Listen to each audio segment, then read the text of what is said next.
introduce Jacqueline. Jacqueline's from AECOM, so she's a principal acoustic engineer in the AECOM group. Yep. And Jacqueline and her team have undertaken the noise and vibration impact assessment. Over to you, Jacqueline. Good morning, everyone. Andrew, would you disable the participant screen sharing so I can share my presentation, please? Can everybody see my screen? Yes, thank you. Yeah. Yes, thank you. Lovely. Okay.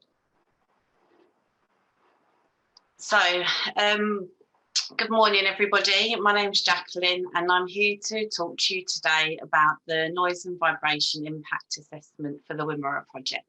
So, I'll talk briefly through the first 8 slides, and that will just give you a general introduction into the background of the noise and vibration assessment. I'll talk you through the noise and vibration assessment objectives and the purpose of the assessment, the results, and the proposed mitigation for the project. So firstly, the environmental effects statement sets out draft evaluation objectives for the noise and vibration assessment. Firstly, to protect the health and well-being of the community and minimise effects on air quality, noise and social amenity.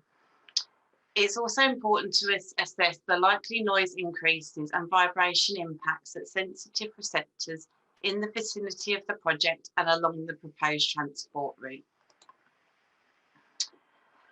There is key legislation and guidance for noise and vibration. Firstly, construction noise must be managed in accordance with the EPA publication 1834.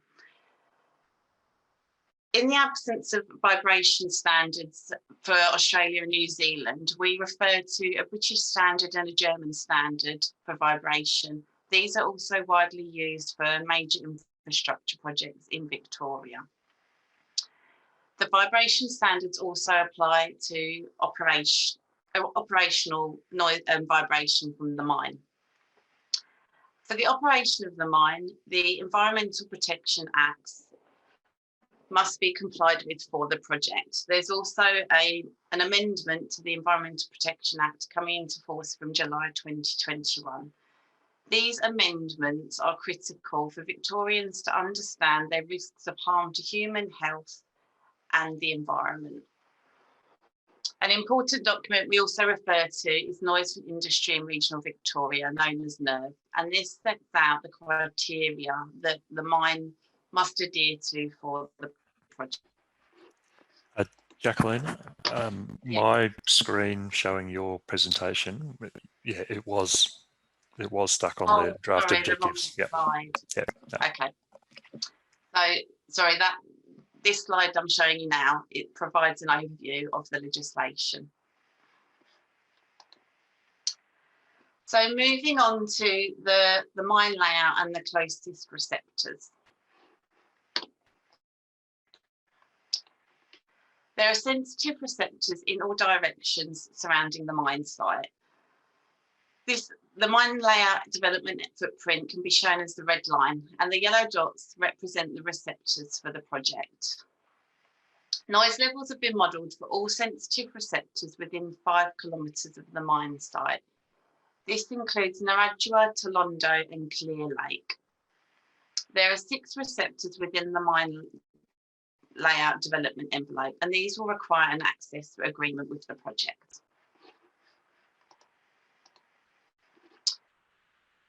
Baseline noise monitoring has also been undertaken for the project. This is to establish existing conditions.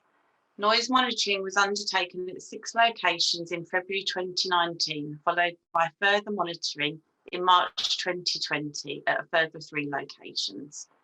The results of the assessment show that the noise levels are typical for a rural environment. Baseline vibration monitoring has also been taken. This is undertaken at 2 locations to establish the existing conditions. Firstly, at Site 1 at the Nattermark Hamilton Road, and secondly at the Narrabri Church Road. The results of the vibration assessment show that existing vibration levels are low and well below the human comfort vibration criteria that are for a residential building. So now I'll talk to you a bit about the construction noise and vibration assessment undertaken for the project. All stages of construction have been considered for the assessment, and these have been incorporated into a noise model. Construction works will occur predominantly during normal working hours during the daytime for a period of up to 2 years. Construction activities will be located primarily at the northern end of the mine site. Whilst there are no noise criteria for construction works during normal hours, there is a requirement as part of EPA Publication 1834 to minimise all noise emissions and vibration during construction. This document will set out requirements for the project. Some stages of construction will occur concurrently, and our noise modelling has taken that into account. We've also undertaken a vibration assessment for key activities during construction, and the results of the assessment show vibration will not be an issue at receptors more than 200 metres away.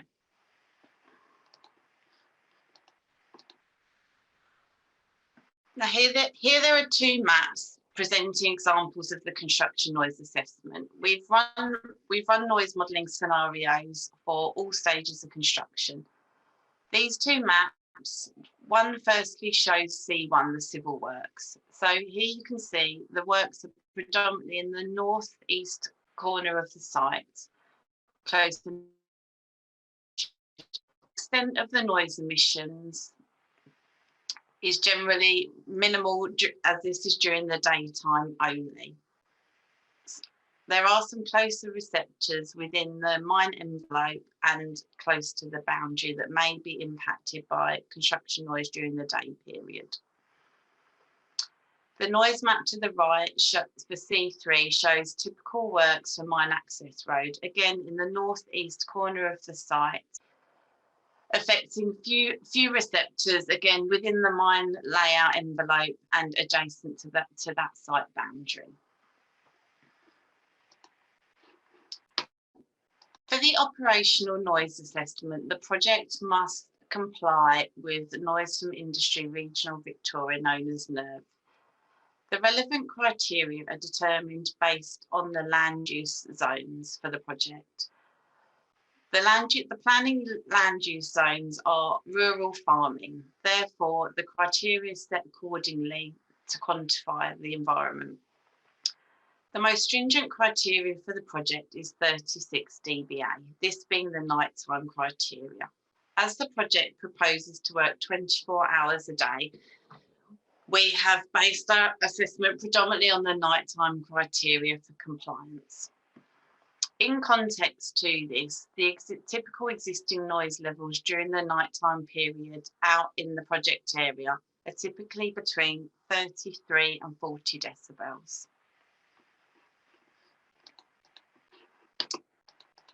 So as part of our operational noise modelling, the noise model includes mining fleet, processing plant and other ancillary equipment, including truck movements. There is a fixed location of the mining unit plant. We've modelled noise levels for a number of scenarios, and this includes years 1, 7, 13, 16, 17 and 19. This is to capture the mining fleet as it progresses in a southerly direction across the mine, and this essentially will change over the course of the mine. Noise modelling is an iterative process, and we do this in order to model a number of scenarios, and then we can assess a number of mitigation options where required. The modelled levels are compared to the NERV recommended maximum noise levels.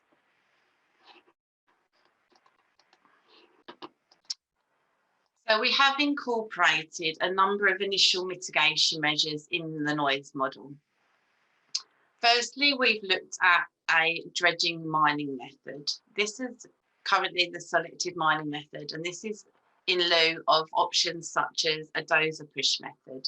which would typically have more mobile plant operating in the pit. This reduces that number of machinery. There's also a fixed location of a mining unit plant.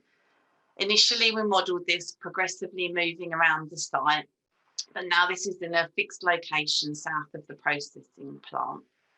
Stockpiles are also progressively adopted around the site for overburden and topsoil, and these have been modelled in the scenarios.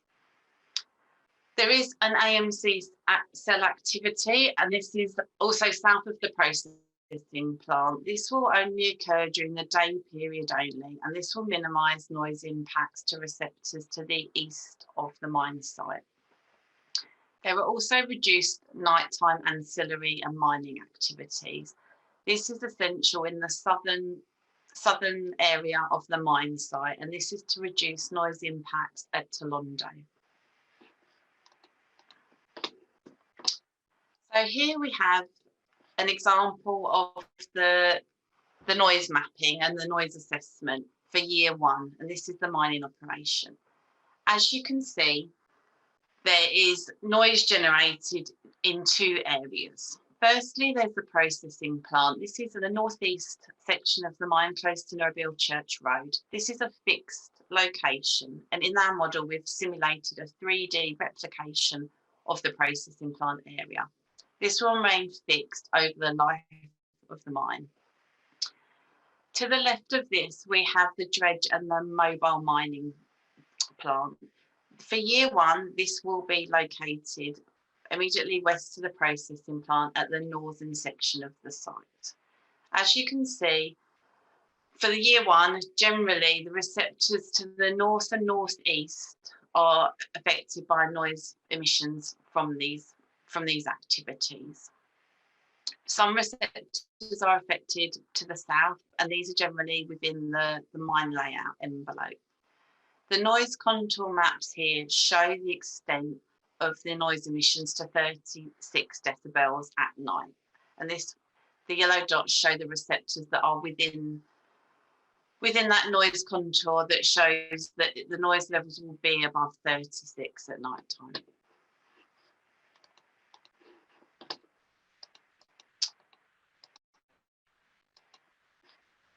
This noise map then shows moving on to year 16. This is as the mining fleet has moved progressively south to the southern end of the pit, further towards Red Gum Swamp.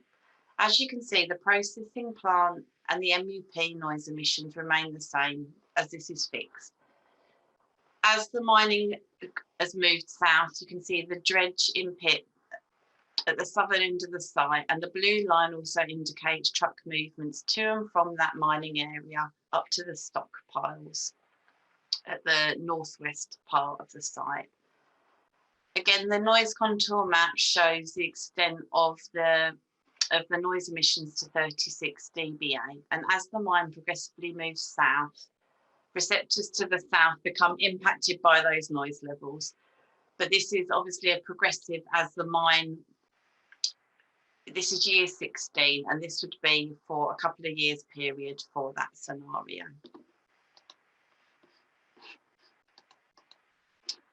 Key findings for the operational noise assessment show that the operational noise is predicted to exceed the NERV recommended nighttime noise levels of 36 at a number of receptors. On this map, we show the number of receptors in red. These are predicted to have an exceedance of greater than 7 decibels.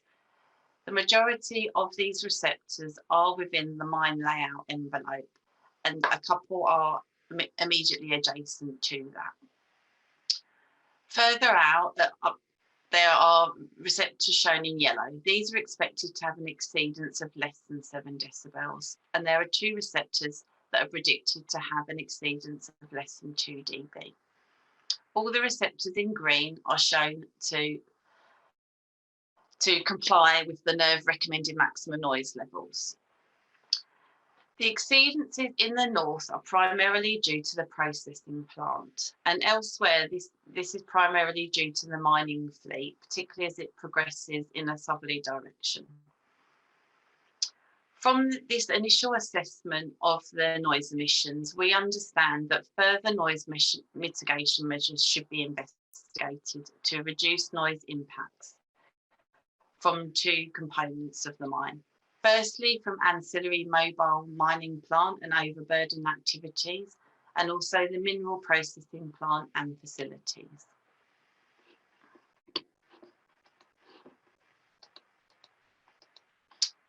We've also undertaken a noise and vibration assessment for the transport route. There are currently 4 transport route options under consideration. The project proposes 60 truck movements over a 24-hour period. This may equate to 2 to 3 movements per hour. The assessment considers the noise impacts and potential for sleep disturbance, particularly at night time at receptors within 100 metres of the road. For example, option 3, shown as the green line here, along the Natimerk-Hamilton Road up through Narrabeen, has the most sensitive receptors. We have identified 20 receptors within 100 metres of the road. Mitigation measures may be required to reduce noise impacts. Vibration is shown following our assessment from trucks that will not be an issue provided they're on maintained road surfaces. Further studies are required once the option is selected.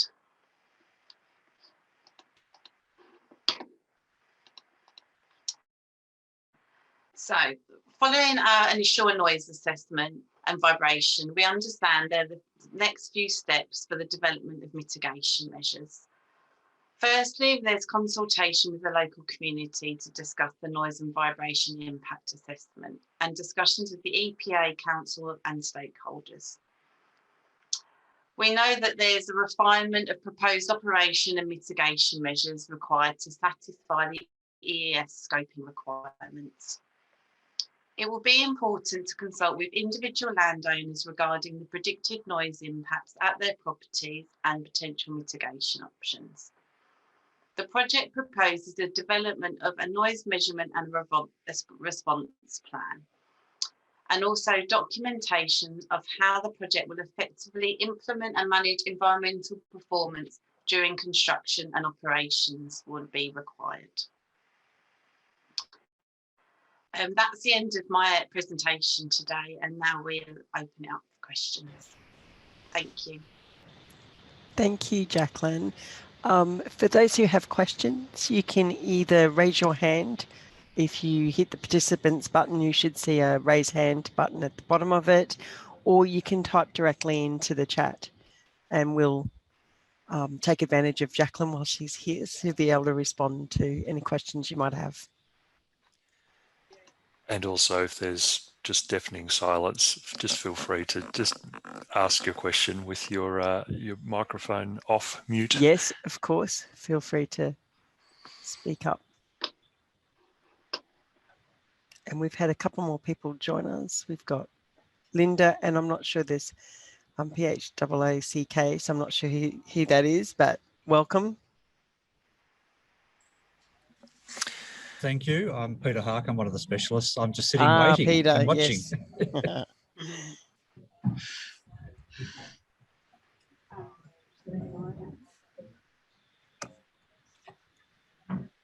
So it doesn't look like we have any questions at this point. Did anyone have any questions for Marcus, perhaps?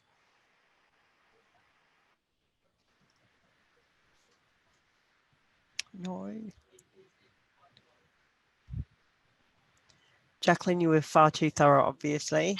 People feel very well informed, which is good. A lot of information to absorb, isn't there? It is, and it will be, as Marcus said, it's been recorded, so it'll be available online if anyone does want to go back and, you know, have another look at that information. And of course, there's always reaching out to Marcus or Alika for questions that you may have later, if you don't have any right now. Yeah, that's right. So we do have the recording, the presentations, as I said earlier, the copies of those presentations will be uploaded to that Iluka Wimmera Engage website. Yes. And if people, go back and have another look at them and start having questions popping up, very welcome to just get in touch. The Wimmera Engage website has contact phone numbers and email addresses. So very happy for people to touch base.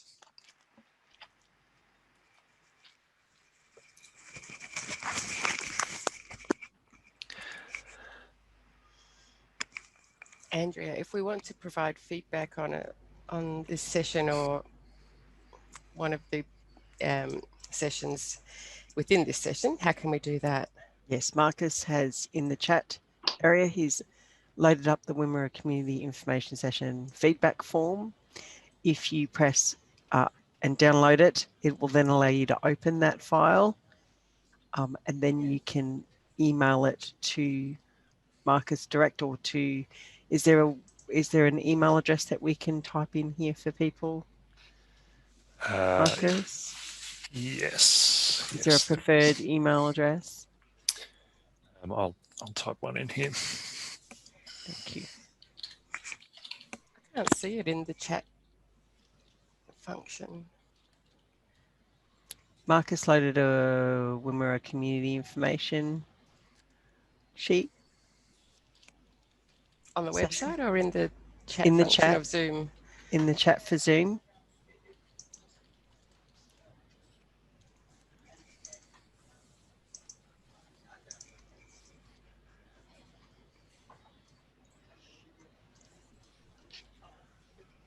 Are you able to see that, Marianne, or anybody No, else? Are they able to see?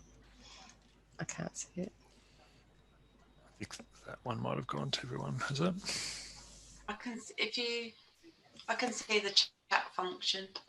Yes, I can see the chat function, but I can't see the Word doc, the feedback form in the chat function.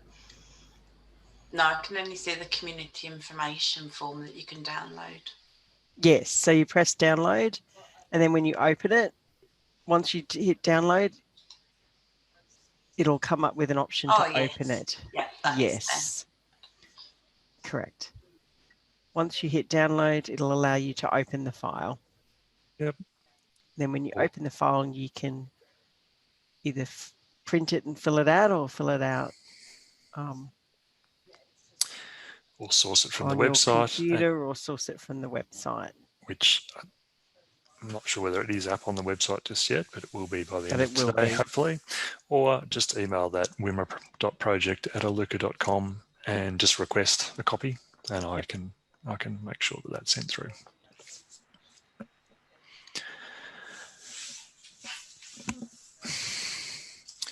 Excellent. Well, we might break for bit over 15 minutes and reconvene at 10 a.m. Is it a comfort break for people? So we'll see you at 10 a.m.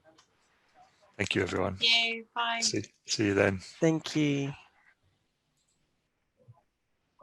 Okay, can you see it, Marcus? Yes, Peter, we can see it. Thank you. Okay, excellent. Good morning, everybody. Hope nice drop of rain fell down there in the district.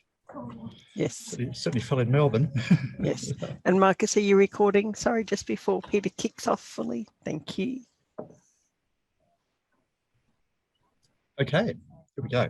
So what I would be doing this morning is actually presenting the landscape and visual impact assessment. So running through the methodology that we've applied, and then some initial findings, etc. So we'll start off with running through the EES scoping requirements, then move on to the purpose of the study, the methodology, and then the findings and recommendations.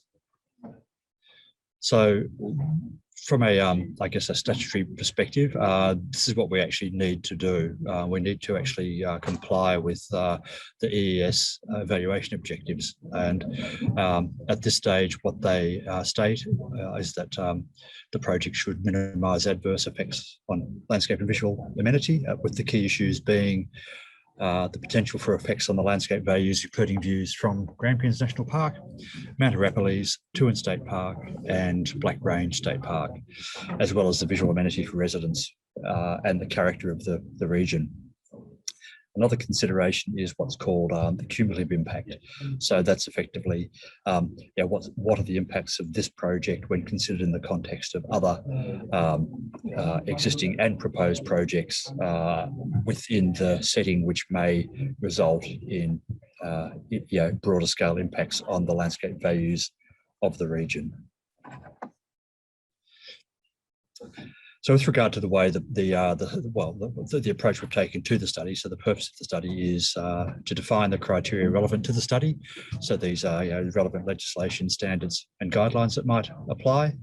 In relation to landscape and visual impact assessment, there is actually no state standard for assessment, but there are national guidelines, international guidelines that are applied, which are generally recognised by professionals as best practice and have been recognised by courts, panels, and tribunals as being appropriate to the assessment of landscape and visual impacts. The study will characterise the existing landscape features, and these are what's the landscape character and what are the scenic qualities of the landscape. Very important in people's understanding of what the project's going to look like is the preparation of the visual simulations. Now, we do those during the development of the mine, so during the actual life of the active mining process, and we do it at the end of life too, after our amelioration measures have been incorporated, and we choose sensitive locations, and I'll run through what defines sensitivity shortly.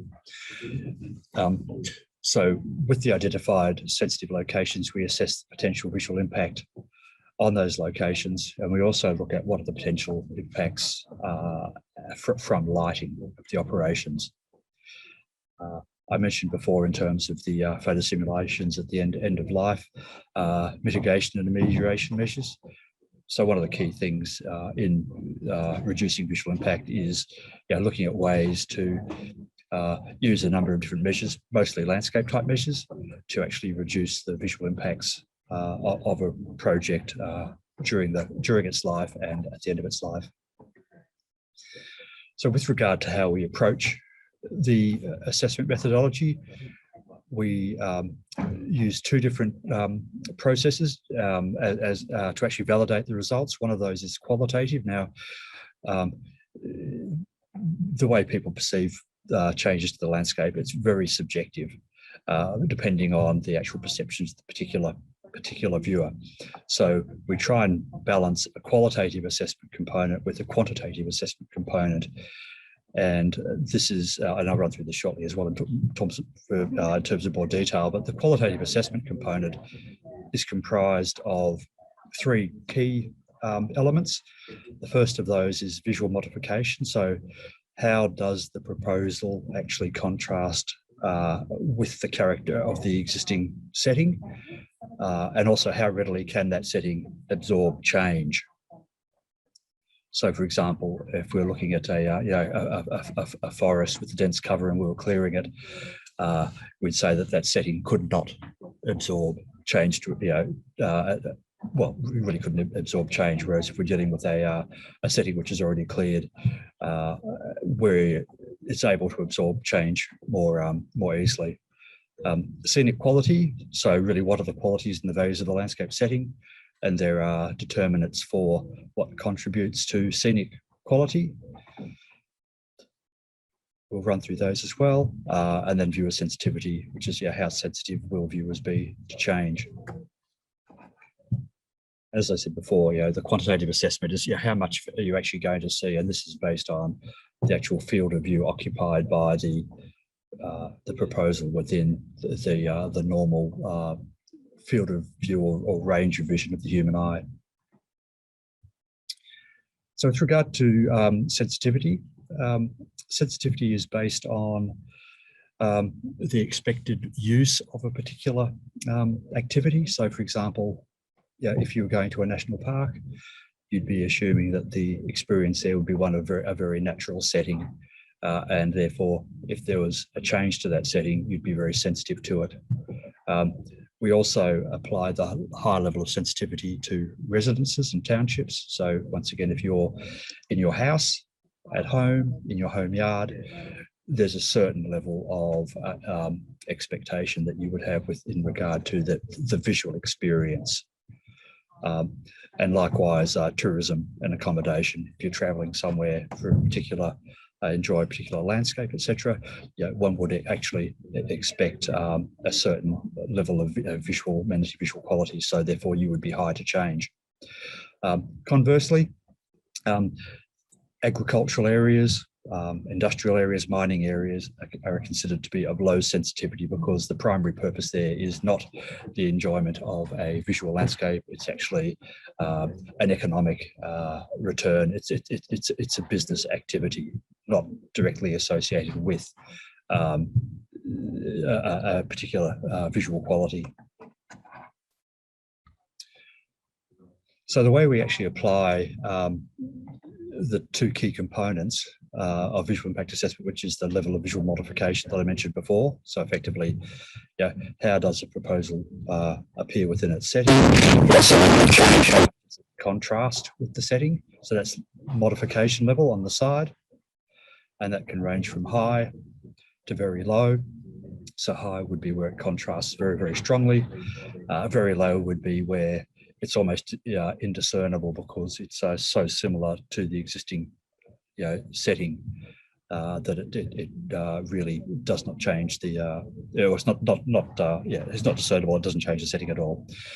So we take a rating there and we then use the matrix for the appropriate level of viewer sensitivity to define an impact level. So for example, a high level of modification and a high level of viewer sensitivity will give you a high level of visual impact. Conversely, whether you would actually be, if you were in a residence with a high level of visual sensitivity, and what you're looking at is barely discernible, so a very low level of visual modification, you would then have a resulting low level of visual impact. I'll just jump back to that previous slide. The methodology we use makes an assumption that the level of visual sensitivity will reduce with distance from the proposal. So for example, the further you get away, the less sensitive you should be to change. So therefore, in relation to residences, townships, what we're saying is that once a residence is 2.5 kilometres or more beyond, or 2.5 kilometres beyond the proposal, the level of sensitivity of that user would drop to moderate. And then once the distance gets beyond 5 kilometres, it would actually then drop to low. Now you might notice there that national, state parks, etc., the level is higher. It stays higher for longer. And the key reason for that is that within those settings, change is considered to be, people are considered to be more, sensitive to change for a longer period of time. So this should be the case if one's looking from the summit of Mount Arapiles onto the plains below, etc. That particularly in that expansive view situation, that they'll be more sensitive to change over a greater distance. So Pete, I'm just mindful of time. Yes, scoot on certainly. a bit. Yep. So with the methodology, with the process we employ, so as I said before, we combine visual sensitivity with visual modification, which gives us a visual impact level. We then actually factor in the amelioration measures, and then we end up with a residual visual impact level. So that's effectively what's the visual impact of the proposal at the actual end of the project. So I won't go over this in a huge amount of detail. These have probably been dealt with previously in terms of the footprint of the project. So 3,396 hectares approximately. And so from a visual perspective, the key elements are the vertical elements of the project, things that actually project up above the horizon. And so, of course, of these, the wet concentrator plant, and at stack will be the most visible components, and they'll be the components which are there for the longest. The other components, such as the overburden stockpiles and the topsoil stockpiles, etc., are generally lower and will be more temporary within their nature. I think, and one of the key attributes of the project is it's the way it's staged and the way it moves through the landscape. So apart from the fixed elements, it's not in a particular location for a particularly long period of time. And by a long period of time, I'm saying 1 to 2, each stage is approximately a year, and it will progress through the landscape. Once again, I won't go into this in a huge amount of detail, but to sort of focus on where the active mining area is. And not sure if you can see my cursor there, but we're effectively moving through that main area north to south over a 17-year period, and then actually moving back into this area up here for the final few years to year 18, etc.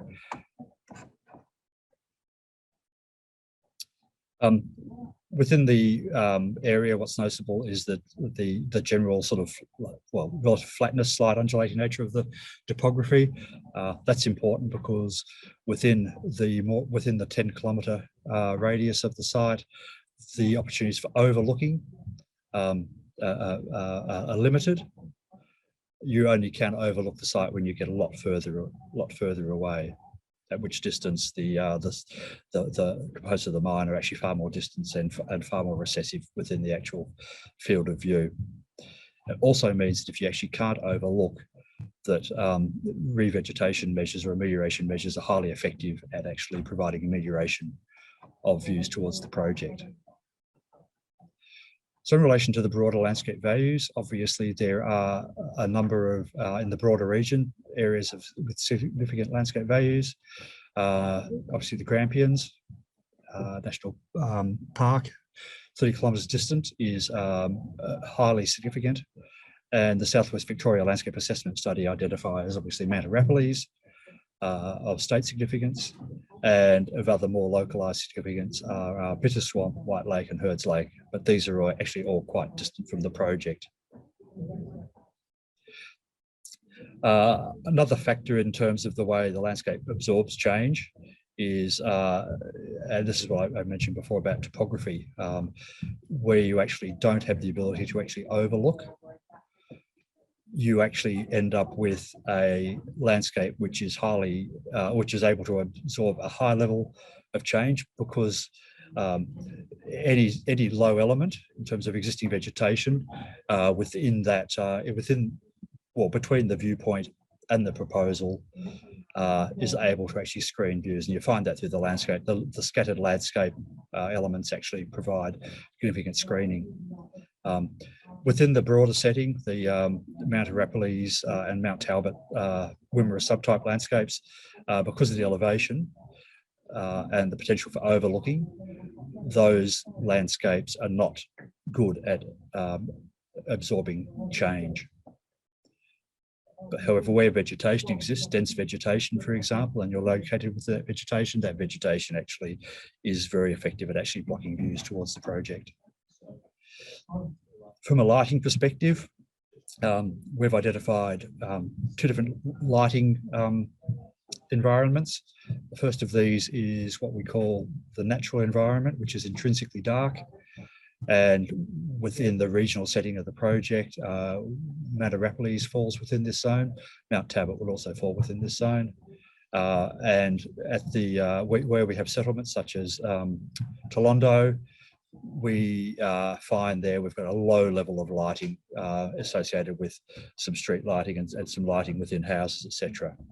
So overall, a reasonably low lighting, existing lighting environment.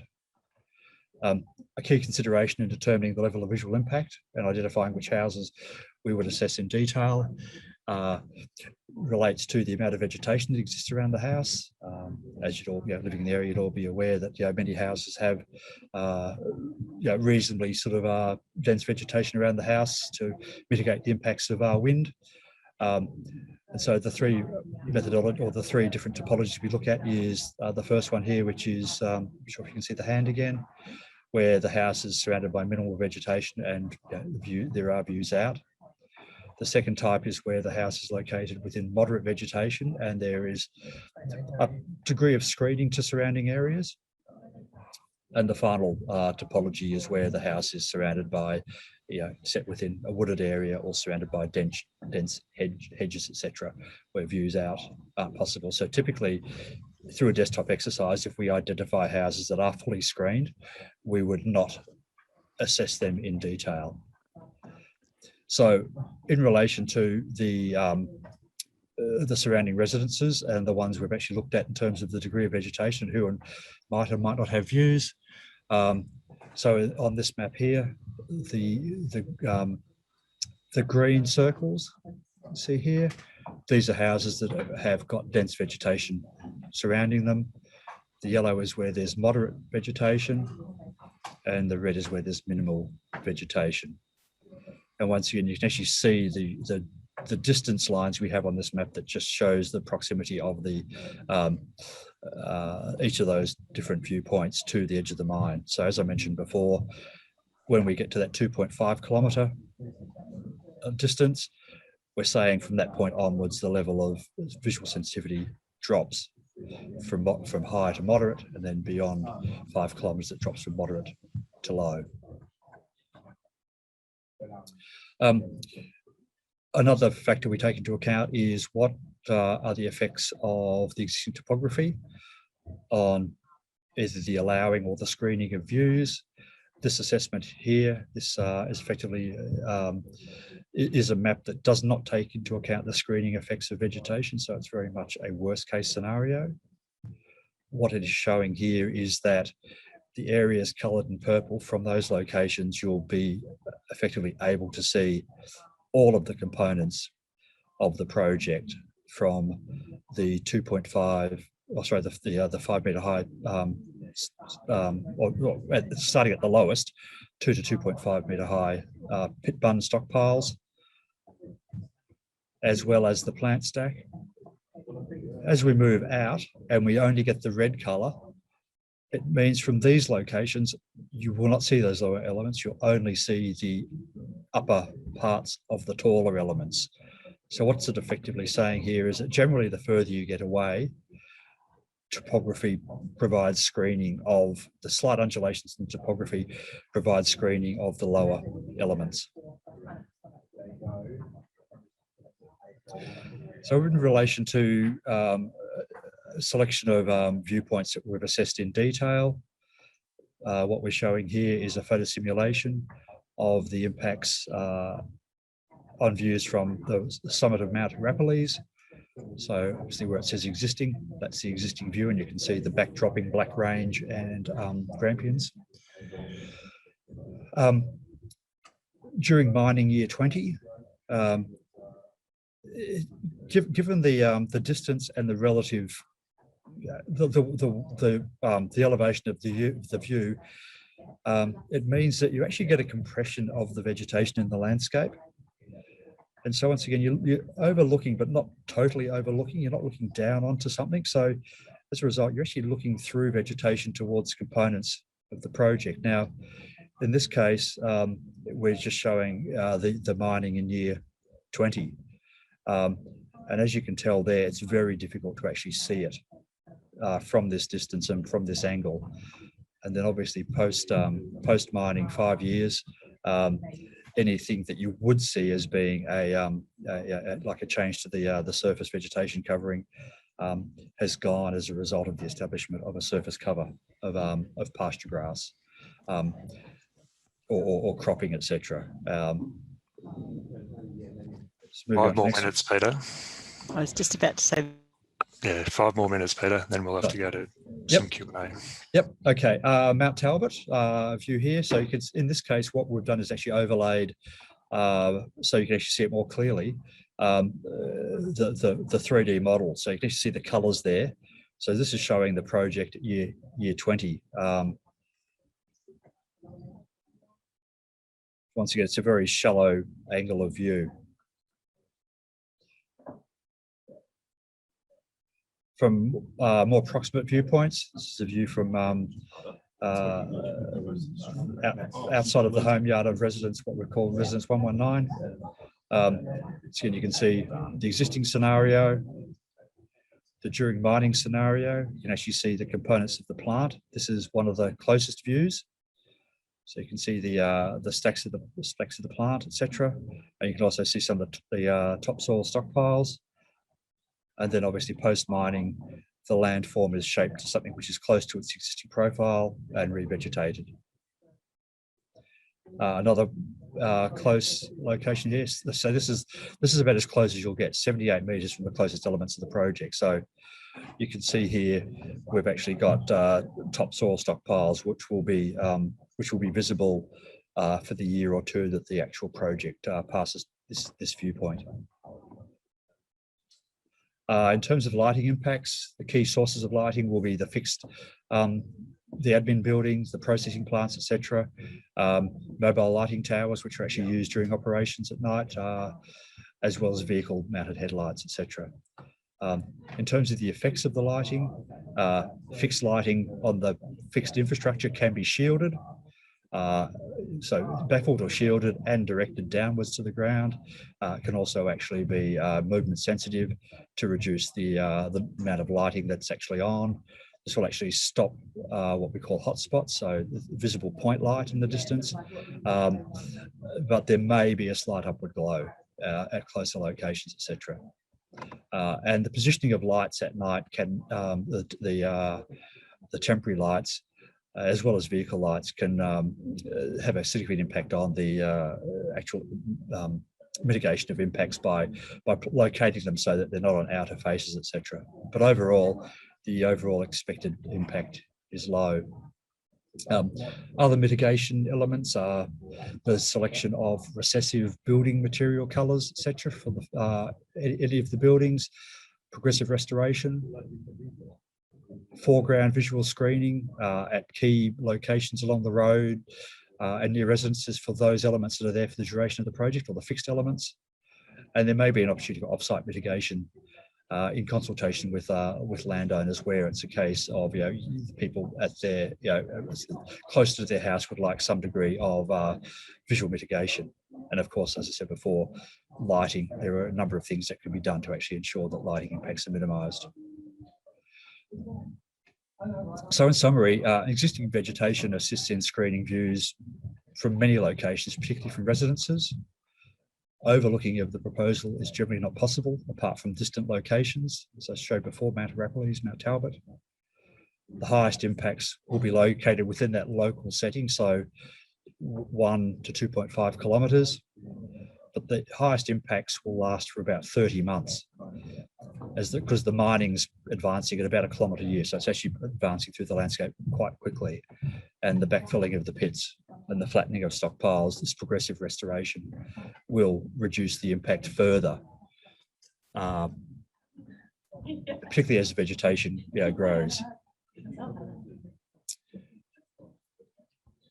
So the highest sensitivity viewpoints occur within 2.5 kilometres of the project, with the distance sensitivity dropping with distance.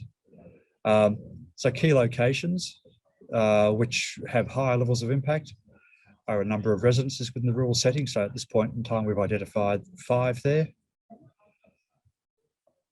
Also potentially Norajuna and Tolondo, which are approximately 7 and 3 kilometres from the project. However, those more elevated areas within national parks and scenic reserves are distant sufficiently to ensure that the impact levels drop to low to moderate. And overall, we believe that there'll be minimal impact on surrounding areas once the project is completed. So just in summary, the most highly impacted viewpoints, you can see them there. So we identified high level of sensitivity given the proximity, but the visual modification level varies depending on how much vegetation screens views. So the initial impact will be high, but the residual impact will be moderate, and then beyond a number of years, it'll actually drop to low, to very low. So thank you very much, Peter. I think we still have a couple of people online with us. Simone and Linda Corrie, you're still there.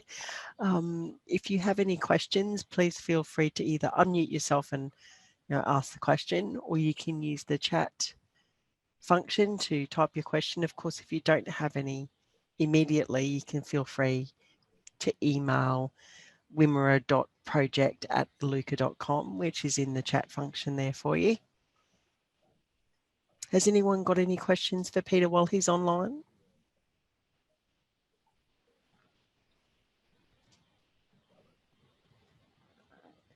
I'm taking that silence as a no.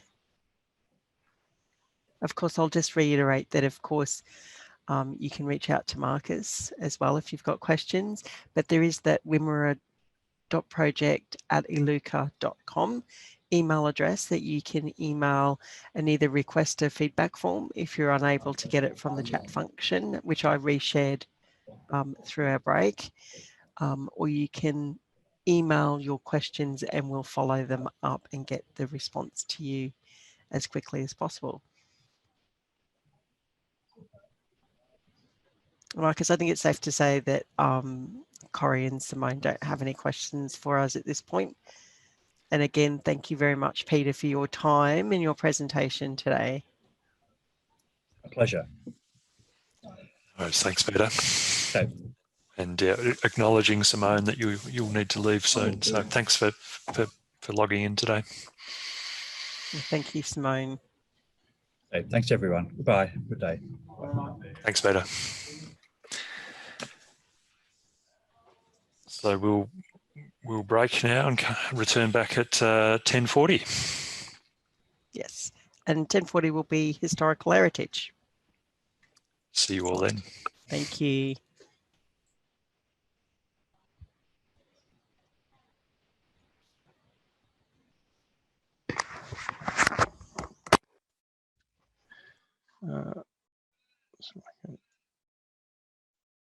There we go. All right. So as discussed, I'm looking at the historical heritage assessment. And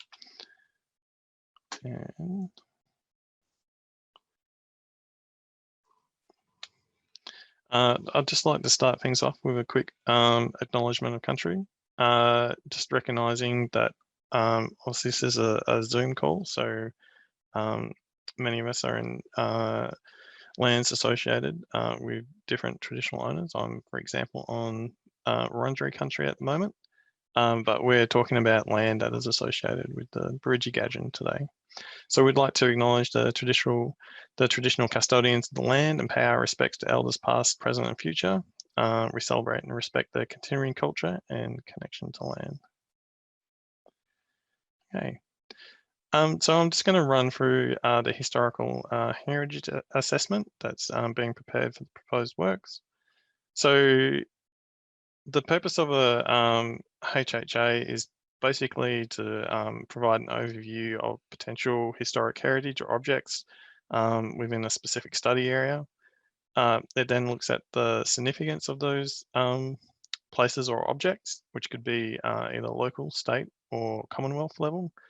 So at a local level, we'd expect those items to potentially be interest to council and heritage overlays. At the state level, they generally get captured on the Victorian Heritage Register or Heritage Inventory.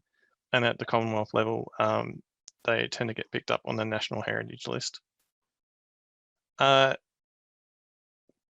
overall purpose of a historic heritage assessment, once it's identified these values, is essentially to provide advice around avoidance, mitigation of harm, or management of those places during works. So I'm just going to present a quick overview of the study area. So what we're looking at the moment is up around the main mine footprint area.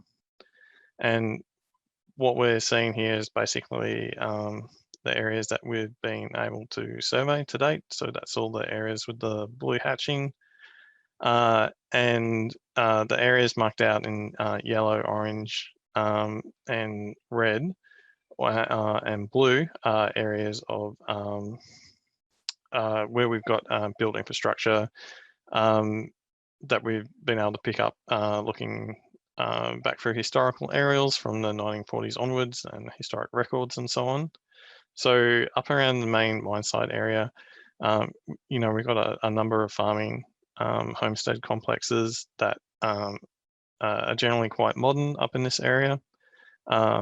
We know that there were some older homesteads, for example, the McDonald's had a homestead complex up in this area that they, when they first came into the area in 1874, that has since been removed.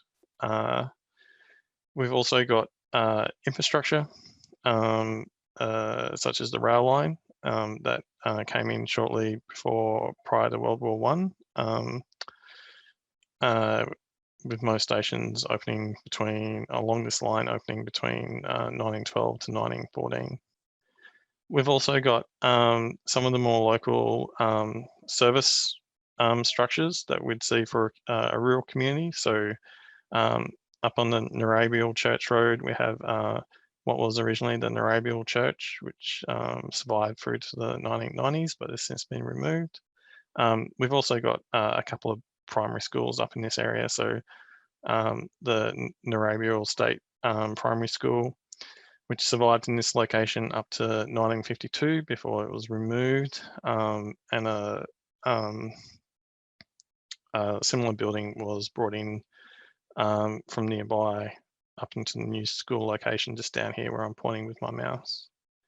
Down on the other end, we've got the Karchap Primary School, which again came in the late 1800s, but was removed in the 1920s. And we also have the Wimmera channel system, which has come through that site in the late 1940s. Further down afield, as we come down, this is looking more along the infrastructure routes for pipelines and power lines, etc. We have the Toolondo Township area just north of Lake Toolondo.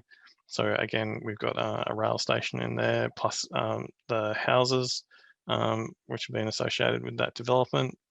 And further south, as we come down to the edge of the Toolondo Reservoir, we have the Mount Talbot Homestead site.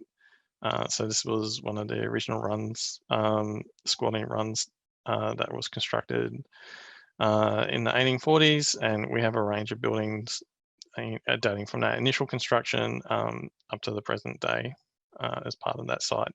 So Mount Talbot Homestead is registered on the Victorian Heritage Register and is recognised as a really significant site associated with that early pastoral history of the region.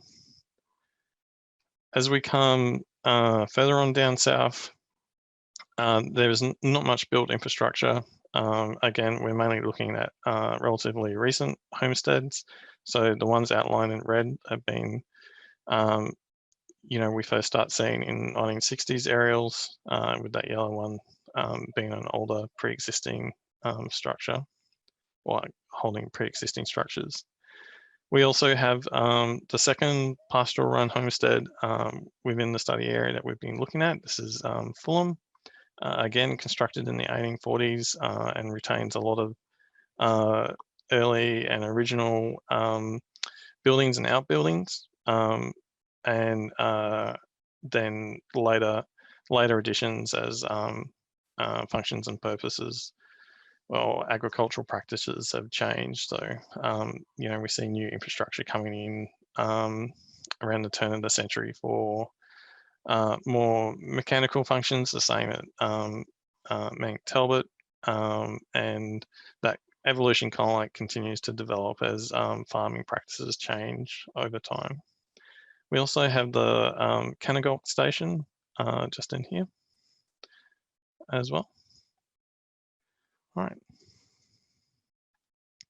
So I'm just going to run through some of the historic heritage places quickly, just to give you a bit more details about what's going on. So this is Mount Talbot Homestead up here, south of Toolunda Reservoir.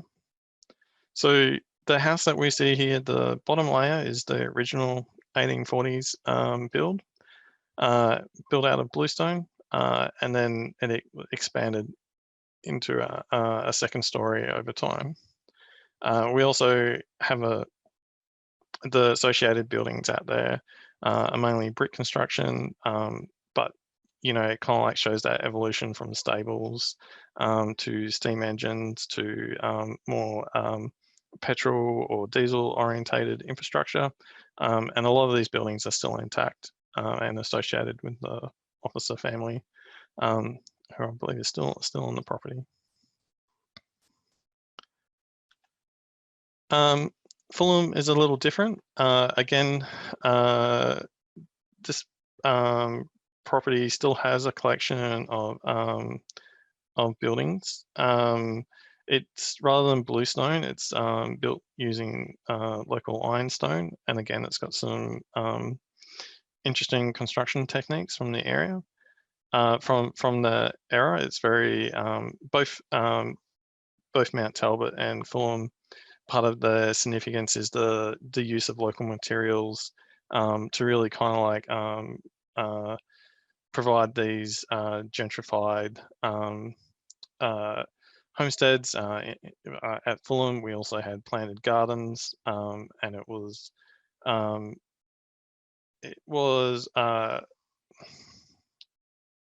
back in the day, they were kind of like statements of wealth, both in the form and presentation of the architecture, but then also in the formal design and approaches to the residences as well, which is not uncommon, but due to the distance out in this area, what we find is a lot of homesteads have a very local character depending on the materials, etc., that were available, and the architects that they engaged to build, or just the skills of the local station hands in putting together these buildings.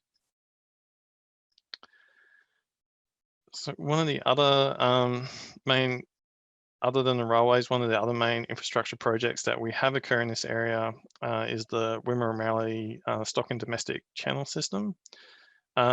So it's no longer in operation other than to move water around, and a lot of the side distribution channels have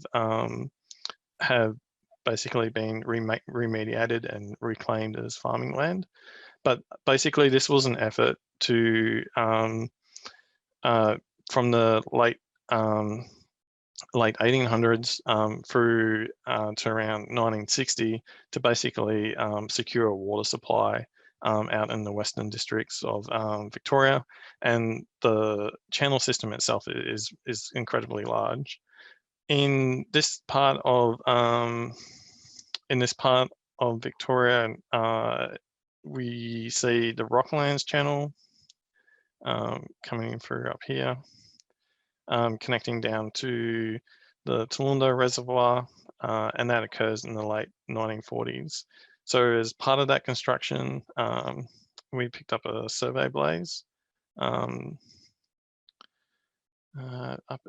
around here, which basically would have been used to take back bearings during the construction of bends in the channel system.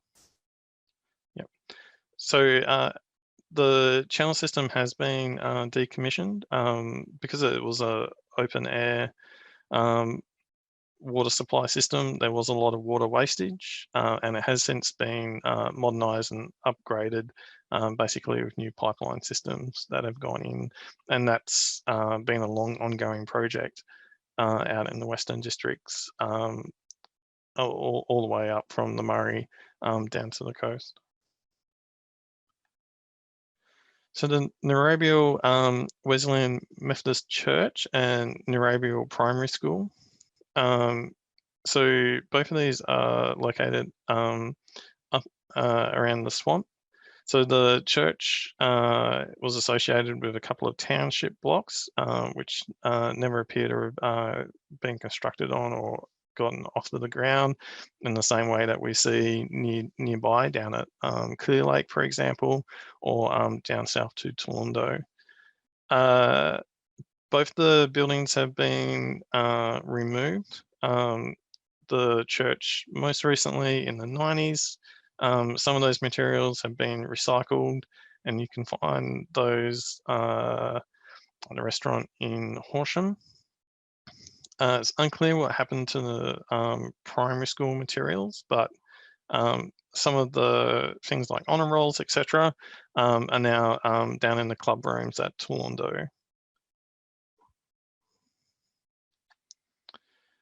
So the Carchat Primary School, we're a little bit uncertain about whereabouts. I should just go back and point out, even though the buildings have been removed, we still have the historic plantings associated with these buildings, and we also have some of the features, basically concrete steps and stumps, etc., which are of archaeological interest because they capture particular periods of time. With Carchat Primary School, we have some plantings associated with that school on the Crown Reserve, but we're uncertain about where the actual school was located in regards to that.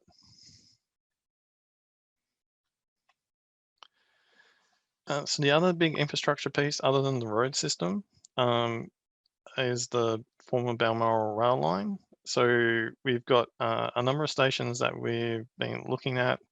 We've got Jalumba Station here up near the main mine site, and the project also intersects with the Toowoomba rail station and the Cannagolt rail station. So we're not necessarily anticipating a lot of impacts there, and it was a fairly basic rail line in its day. We still have evidence of sleepers, and in some case there are still rails in situ. Some stations, such as Jalumba, don't have any infrastructure remaining, and it's now hard to see much of the surviving locations or any archaeological deposits that might have been associated with that station. Whereas at Toowoomba, for example, that was had twice weekly passenger routes, but it was also used for picking up grain supplies. So the former Balmoral line never really got a lot of usage, but as a location to pick up grain, that role has really been taken over by the road network, and it still has some of the original buildings in place, and is still used as a location to pick up grain. This is similar to the Cannagolt station. So some of this infrastructure that we see here in the late 1980s, so this was after the station was decommissioned for rail. Like the oat storage shed is still in place, and you can obviously see some of these other smalling buildings still in place. And as with Toowoomba, this is still in use to pick up grain, and for a while to pick up oats, which were grown in this area. All right, so basically we're getting towards the end of our historic heritage assessment. We still need to undertake some more survey just to map out locations for the former Toowoomba station, Cannagolt station. We're going to go back and have a look at Narrabial Primary School and church, and we're going to address general gaps in our survey coverage. And that is coming down to the end of the presentation. Was there any questions, queries? All right. Thank you very much, Ashif. It's all right. Don, you've joined us as well.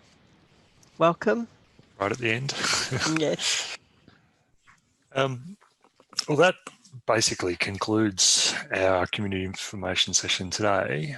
Corey, if you're still on the line, and if you don't mind, given that you're the only community member who has joined us today, I'm actually interested on how you you found out about this and got the information to join, and also how you have found the overall session and the presentations. Is there anything that, from your perspective, that we could perhaps improve on or do better? So just keen to hear your thoughts. Yeah, no, I thought it was very good. A lot of information to take away from it. For me personally, obviously listening in from interest of our business, not so much the community around the place, but I think if I was listening in as a general community member around there, it was really good to see the background and the history around the area and what it might or might not have on it. So yeah, I thought it was a good session. I just heard about it from my boss, who actually sent me the link just to have a listen in. Yeah, terrific. Now, look, that's great feedback. As I said, right at the very start, this is the first community information session we've run online and using Zoom. We've run a lot of other online meetings with our technical reference group representatives, and they're structured a bit differently and they use a different platform. So this is a bit of a first for us. So I'm glad to hear from you that it's worked, it's come across clearly, and it sounds like the level of information that we're giving is about right. So no, thanks for that feedback. Yep. Really value it. So Marcus, we were going to do the social impact assessment. Am I hearing that given the low level of attendance, we may at this point not do that? Well, Corey and Linda, did you want to hear about social impact assessment, or is that something that's perhaps not as interesting for you guys? Or yeah, probably not so much for me. Thanks, Marcus. I'll probably drop off now. I've got some other things to attend to. So thanks for your time today. Thank you very much, Corey. And Linda, I'm not sure whether you're still there.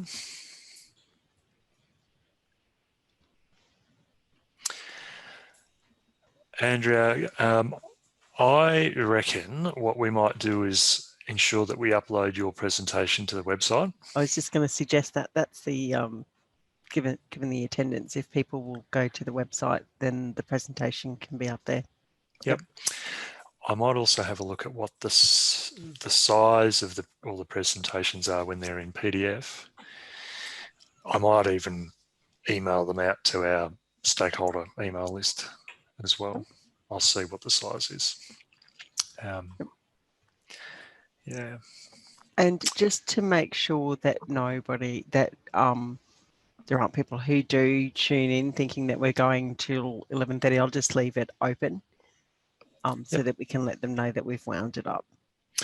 Yeah, I'm happy to just have this on in the background. Yep. All right. Well, I'll drop off as well then. Thank you again, Asha. No worries at all. All right. Good luck with the rest of the day. Thank you. All right. Bye. Cheers, Asha.